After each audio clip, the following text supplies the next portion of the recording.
አሁንም አረፈደም አንዱዓለም ኢቢኤስ ይግባልን በማለት ይሄንን ፎቶ በማህበራዊ ሚዲያ ላይ ብዙዎች እያጋሩ ይገኛሉ። ይሄ የግል ምርጫ ነው። ሳማው ሲኬድ ግን መዝለፍና ኢንዱስትሪውን ማንቋሸሽና የነበሩበትን ቦታ መናገር አያስፈልግም። ትልቁ ችግር እሱ ነው። ሰዎች የግል ሃይማኖታቸውን ሲከተሉ ሁሉም ዓለም ላይ ያለ ህዝብ የነሱን ሃይማኖት አይከተልም። ዘፋኞቹ እኛ ላይ ይዘፍኑና ሲበቃቸው ሃይማኖታቸውን ይቀይራሉ። ጌታን አግኝቻለሁ ይላል። አንተ ዘፈኑን ስልክ ላይ እኮ ሴቭ አድርገው መጥሪያ አድርገዋል።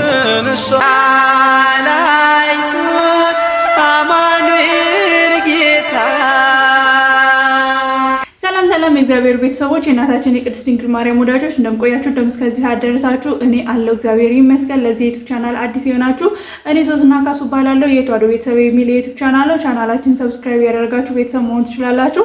ሰብስክራይብ አድርጋችሁ የምትመለከቱ እግዚአብሔር ያክብርልኝ። ቪዲዮንም ከመጀመራችሁ በፊት ላይክ እንዲሁም ሐሳብ አስተያየታችሁን በኮሜንት ላይ በጨዋነት ስለምታስቀምጡልኝ እጅግ አድርጌ አመሰግናለሁ። ለዛሬ ያስኩላችሁ ቪዲዮ ነፃነትን የሚመስለው በሁሉም ነገር ነፃነትን የሚመስል ተገኝቷልና ህዝቡን ሁሉ ያስደነገጠ ይመስለኛል። ሴፉ ፋንታውንም ቢሆን የተናገረው ነገር አለ፣ እሱን እናያለን። በሌላ ቪዲዮ ደግሞ ከጥልቁ ወጥቼ ከዛ ወጥቼ ከጨለማ ወጥቼ የሚሉ አሉና ለዛ ምላሽ የሰጡ ከባለሙያ ከራሳቸው ከዘፋኞች ከጓደኞቹ የተሰጠ ምላሽ አለ። ከነሰመረ ባሪያውም ከነሳሚዳንም የተመለሰ ምላሽ አለና እሱን እንከታተላለን። እስከ ቪዲዮ መጨረሻ አብራችሁ እንድትቆዩ በትህትና ጠይቃችኋለሁ። ቪዲዮ ለብዙዎች እንዲዳረስ ላይክ እና ሼር እያደረግን ለብዙዎች እናዳርሰው። ወደ ቪዲዮ ጉድ እኮ ነው ጋይስ፣ ተመልከቱት ይሄን ቪዲዮ። ተናልቆ ደውላችሁ ሰው እንደምትዘርፉ እኮ አውቀን ደርሰንባችኋል እኮ። ቅጭን ለስል ሰምቻለሁ።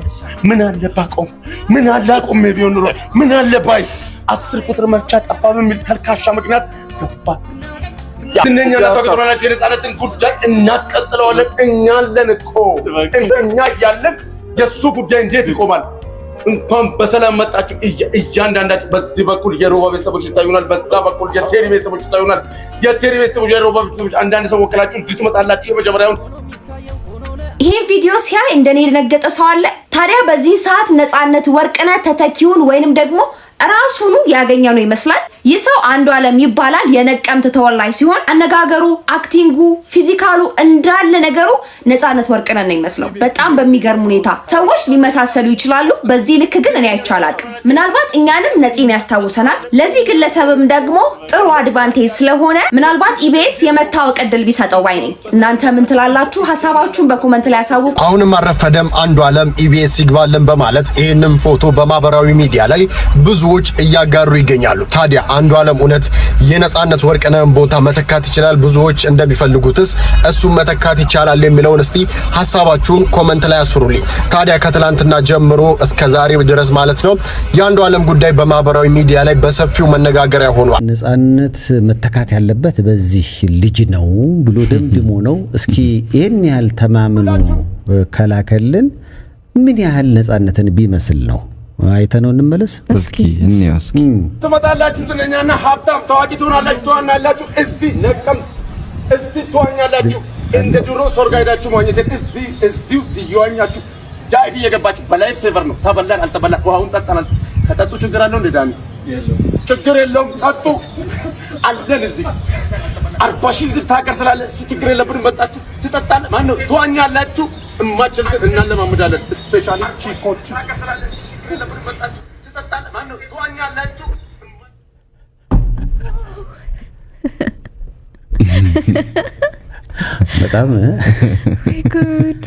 በጣም ይሄ አሁን ገጽታውን ሳናየው መልኩን ሳናየው ዝም ብለን ድምጹን እየሰማን ቢሆን ከዚህ በፊት ነፂ ብሎ በሊፕሲንክ እየሰራው ነበር የሚመስለው እና በጣም ነው የሚመስለው ድምጹ፣ አነጋገሩ፣ አካሄዱ በጣም ነው የሚመስለው።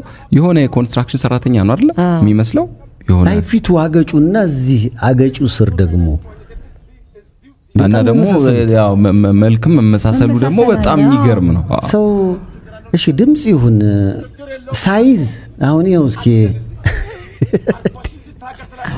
አንድ ማስታወቂያ ሰርቶ ነበር አይደለ ነፂ? በርግጥ የአዳማ አንድ የሰራው ማስታወቂያ ነበር። የሆነ የልብስ ማስታወቂያ አይነት ይመስላል። እና የዛኔ ነፂ ይገባል እንደዚህ ልክ አሁን ባየነው ልክ ሰውነቱ ሙሉ ይገባልና እንደዚህ ስትመለከተው ቁመቱ ምኑ የመመሳሰል ነገር አለው። የሴንስ ኦፍ ሂውመሩ ራሱ ይሄ ቀልዱ ራሱ ተመጣጣላችሁ ተዋኛላችሁ ምናምን ባለው ነገር እኮ የእሱም ራሱ ነፃነት ራሱ እዚህ ጋር ቢቆም ሊል የሚችለው ይሄንን ነው። በቃ በጣም ይገርማል። አሁን ያሲን ትልቅ ፈተና ውስጥ የገባ ይመስለኛል። ያሲን ሆነ እንዴ ውድድር ላይ አይደል? ገና ያው ሌላ ተወዳዳሪ አዝመራው አለ። እነ ንጹህ እንግዲህ ተጨማሪ አራተኛ ተወዳዳሪ መጥቶባቸዋል። አዎ ሰሜ ባሪያውም ቢመጣ ጥሩ ነው። በዚህ አይነት እንግዲህ 3 4 5 እየሆኑ ነው ማለት ነው። ሰሜ ሊወዳደር ነውና በጣም የገረመኝ ሰምቼ ደወልኩለት እና ማለት ሪኮመንዴሽን እየቀረበለት ነው። ትክክለኛው ነፃነትን የምተካው እኔ ነኝ አለኝ። እንዴት እለዋለሁ?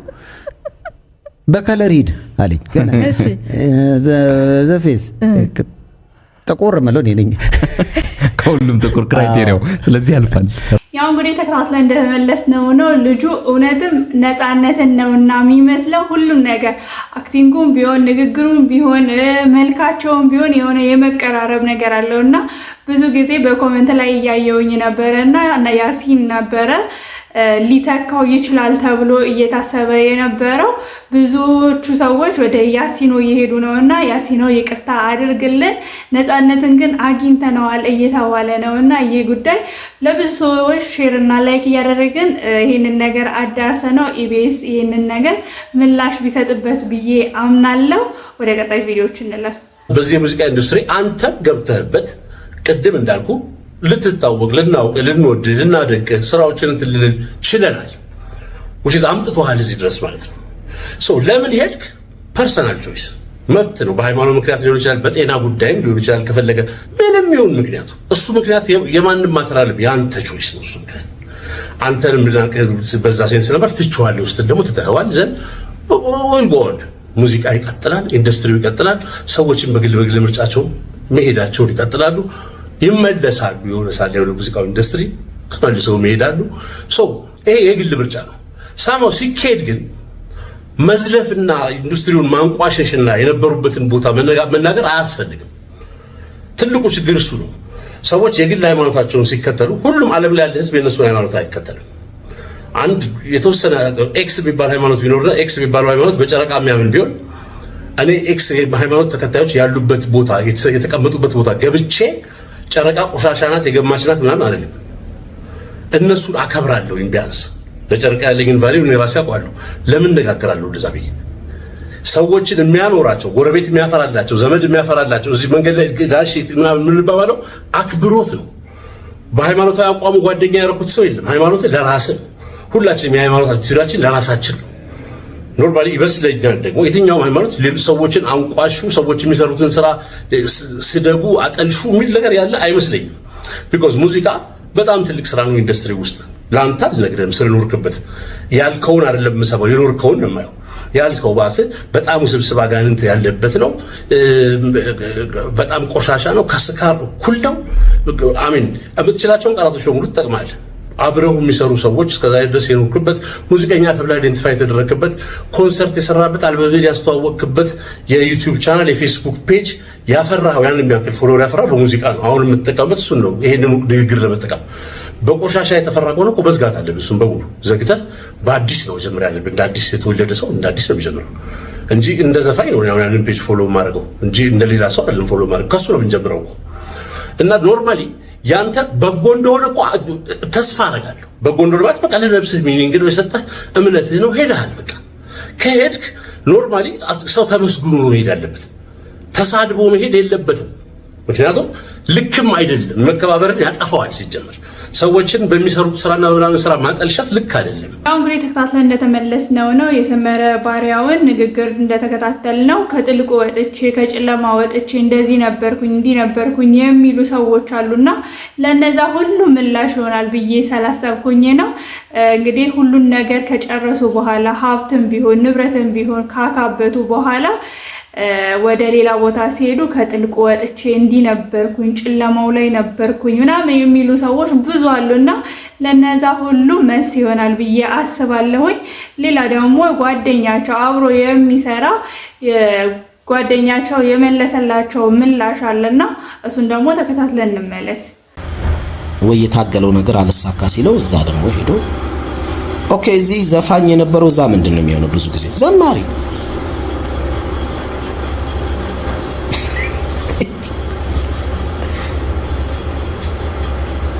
ደግሞ አብዛኞቹ ዘፈን ውስጥ የነበሩ ወደዛ ሄደው መዝሙር ሲያወጡ እኔ እንግዲህ ፋሚሊ ያለኝ አልኳችሁ ቁጭ ብዬ መዝሙር ቀጠቅጣለሁ ማለት ነው። የአብዛኞቹ ዘፋኞች ሄደው እዛ ሲዘምሩ አያምርም፣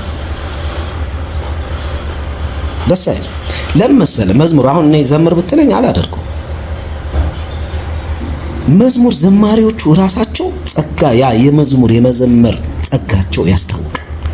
ዘፋኝ ስለሆንክ ሄደህ ብቻ መዘመራችን እንዳይመስል። እኔ አሁን ብዙ ጊዜ ሞክሬያለሁ፣ በጣም የሚሰቀጥጥ በቃ ውሸት ነው ያስታውቃል። እንትኑ ምናምን መንፈሳዊነቱ ምናምን ያ የራሱ አለ። እኔ አሁን ስዘፍን ደግሞ የራስ የሚጋባብኝ የሆነ በቃ ደስ የሚል ልክክ ሲለኝ ይታወቀኛል። መዘባረቅ አያስፈልግም ለማስመሰል እዛ ጋር ምናምን ለሰው ምናምን ምን ይሰራል? ማንም ሰው የሶስት ወር ደሞዝን አይከፍልም። ያው እንግዲህ ሳሚዳን እንደሚታወቀው ዘፋኝ ነው፣ ዘፋኞች ናቸውና ከዚህ ከወጡ በኋላ ከጥልቁ ወጥቼ ጨለማ ውስጥ ነበርኩኝ እንዲህ ነበርኩኝ እና ቤተክርስቲያን ሳይቀር የሚሳደቡ ሌላ ነገር እንደምናመልክ አድርገው የሚያስቡ ብዙ ሰዎች አሉና ዘፈናቸውን እንደፈለጉ ከረጩ በኋላ ዘፈን የሚለቁበትን አካውንት ራሱ ሳይዘጉ እዛው ላይ የነገዱበት ከጥልቁ ወጥቻለሁ እያሉ ወሬ ምናምን የሚያወሩ ብዙ ሰዎች አሉና ለማንኛውም በአጠቃላይ ከጥልቁም ወጡ ከጥልቁም አልወጡ እኔ ለኦርቶዶክሳውያን ላስተላለፍ የምፈልገው መልእክት በዚህ በእኛ ኦርቶዶክስ ቤተክርስቲያን እያሉ ዘፈኑም ወጥተው አልዘፈኑም ዘፈን ኃጢያት ነው። ዘፈን የሰይጣን ግብር ነውና ለሰይጣን የሚገበር ግብር እኛ አብረን መቋደስ የለብንምና እኛ ኦርቶዶክሳውያን መዝሙር ከቻለን እንደውም የበገና መዝሙሮችን ህመም ራሱ እኮ የሚያስታግስ ከህመም የሚፈውስ ሁሉ ነው በገናና ቀዝቀዝ ያሉ መዝሙሮችን ብናዳምጥ ብዬ ነው ማስበው። ዘፈን የምታዳምጡ ሰዎች እግዚአብሔርን እንደማታስቡት ወይም ደግሞ በዘፈን ውስጥ እግዚአብሔርን እንደማታመልኩት ልቦናችሁ ያውቃልና ከዛ መንፈስ እንድትወጡ ፈልጋለሁ። አንድ አባት የተናገሩት ንግግር አለና እሱን ተከታትለን እንመለስ። ዘፋኞቹ እኛ ላይ ይዘፍኑና ሲበቃቸው ሃይማኖታቸውን ይቀይራሉ። ጌታን አግኝቻለሁ ይላል። አንተ ስልኩን ዘፈኑን ስልክ ላይ እኮ ሴቭ አድርገህ መጥሪያ አድርገዋል። ፎቶውን ይዘህ የገሌ አድናቂ ነኝ እያልክ የሰውየውን ስም 100 ጊዜ እየጠራህ የሚያድንህ ይመስል ሰውየው ግን በቃኝ ያ ጊዜ ቆጨኝ ይልሃል። ፎቅ እኮ ሰርቷል፣ መኪና ገዝቷል፣ ኑሮውን አደላድሏል። ሲበቃ ወደ ሌላ ሽፍት አድርጓል። አንተ እዛው ነው ያለው። ትናንት እንደገለጥኩት መንገድ ሆነን ማንም የሚመላለስብን መሆኑ ያለንበት ጊዜ የታሪክ ተርኒንግ ፖይንት ላይ ነው ያለን። የመታጠፊያ ቦታ አንጓ ላይ ነው ያለን። ወደዳችሁም ጠላችሁ እዚህ ዘመን ላይ ታሪክ ከተበላሸ መመለስ እጅግ በጣም ከባድ ነው። ጭፈራ ቤቱ አብዛኛው የኦርቶዶክሶች ነው። በጣም ብዙ መጠጥ ቤቶች የኦርቶዶክስ ናቸው። እኔ በጣም ግራ ይገባኛል። እዚህ ላይ ምን ማለት እንዳለብኝ ይጨነቃል። እውነት ለመናገር የት ነው የሚሄደው? መጨረሻችን ምንድን ነው የሚሆነው? በጣም ዘፋኙ አብዛኛው ኦርቶዶክስ ነው። እነዚህን ደግሞ የሚያደምቁት ኦርቶዶክሶች ናቸው። የያዝናቸው ዓለሞች ሁሉንም እንዳንጥል ፈልገን ይዘነዋል። አንድ ላይ ዘፈኑን ከመዝሙሩ ጋር አንድ ላይ ይዘነዋል፣ ደባልቀነዋል። እጅግ በጣም አሳሳቢ ጉዳዮች ናቸው። እያንዳንዳችን ልንሰራ ይገባል። የአባታችን ቃለ ሕይወት ያሰማልን፣ መንግስተ ሰማያት ያወርስልን፣ የአገልግሎት ዘመናቸውን ያብዛልን። እጅግ በጣም ትክክለኛ የሆነ መልእክት ነውና ወጣን ከጥልቁ ምናምን ለሚሉት ሁሉ ምላሽ ይሆናልና አባታችን ረጅም እድሜ ይስጦት። እስከ ቪዲዮ መጨረሻ ስለተከታተላችሁኝ አመሰግናለሁ። ስትገቡ ሰብስክራይብ እና ላይክ ያላደረጋችሁ አሁን ሰብስክራይብ እና ላይክ እንድታደርጉ በትህትና ጠይቃችኋለሁ። በሌሎች አስተማሪ ቪዲዮዎች እስከምንገናኝ ሰላም እግዚአብሔር ከሁላችን ጋር ይሁን። ሰላም ቆዩልኝ።